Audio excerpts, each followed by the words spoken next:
38 தொகுதிகள், 3 அமைச்சர்கள். திமுகவிடம் கேட்ட காங்கிரஸ். டெல்லிக்கு போனை போட்ட ஸ்டாலின். சட்டசபை தேர்தலில் திமுக கூட்டணியில் இடம்பெற்றுள்ள காங்கிரஸ் கட்சி தரப்பில் 38 தொகுதிகள் ஒதுக்க வேண்டும் என்றும், அமைச்சரவையில் 3 துறைகள் அளிக்கப்பட வேண்டும் என்றும் கேட்டுள்ளது தெரியவந்துள்ளது. இதனால் முதல்வர் ஸ்டாலின் தரப்பு நேரடியாக டெல்லி காங்கிரஸ் தலைமையுடன் பேச்சுவார்த்தை நடத்த தொடங்கியிருப்பது தெரியவந்துள்ளது. சட்டசபை தேர்தலுக்கு இன்னும் சில மாதங்கள் மட்டுமே இருக்கும் சூழலில் திமுக காங்கிரஸ் இடையிலான கூட்டணி நீடிக்குமா என்ற கேள்வி எழுந்துள்ளது. ஏனென்றால் காங்கிரஸ் கட்சி தரப்பில் திமுக கூட்டணியில் அதிக தொகுதிகள் ஒதுக்கப்பட வேண்டும் என்று குரல் எழுந்துள்ளது. அப்படி இல்லை என்றால் தாவேகாவுடன் கூட்டணி செல்ல வேண்டும் என்று காங்கிரஸ் கட்சியின் உள்ளேயே பேச்சுக்கள் எழுந்துவிட்டன. ஆனால் காங்கிரஸ் கட்சி தலைவர்களோ திமுக கூட்டணியில் தொடர வேண்டும் என்ற நிலைப்பாட்டில் இருக்கின்றனர். ஆனால் பிரவீன் சக்கரவர்த்தி, கிரிஷ் சோடங்கர் உள்ளிட்டோர் தாவேகாவுடன் நெருக்கம் காட்டி வருகின்றனர்.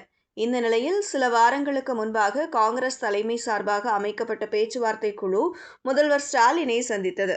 அப்போது காங்கிரஸ் கட்சியின் மேலிட பொறுப்பாளர் கிரிஷ் சோடங்கர் தரப்பில் 38 தொகுதிகளும், அமைச்சரவையில் 3 துறைகளும் ஒதுக்கப்பட வேண்டும் என்று கடிதம் அளிக்கப்பட்டிருக்கிறது.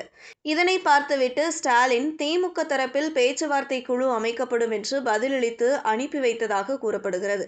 இதையடுத்து கடந்த வாரத்தில் காங்கிரஸ் மூத்த தலைவர் ப. சிதம்பரம் முதல்வர் ஸ்டாலினை சந்தித்தார். அந்த சந்திப்பின் போது தமிழக காங்கிரஸ் தொடர்பாக பேசப்பட்டிருக்கிறது.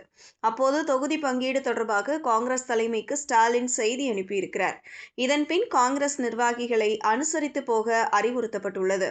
நேற்று செய்தியாளர்களை சந்தித்த போது செல்வ பெருந்தகை கூட காங்கிரஸ் தலைமையுடன் திமுக பேசி வருகிறது என்று கூறியிருந்தார். இதன் காரணமாகவே கிரிஷ் சோடங்கர் நேற்று செய்தியாளர்கள் சந்திப்பின் போது தாவேகாவுடன் காங்கிரஸ் பேச்சுவார்த்தை நடத்தி வருகிறது என்பது வதந்தி என்பது வெளிப்படையாக அறிவித்திருப்பதாக விவரம் அறிந்தவர்கள் கூறுகின்றனர்.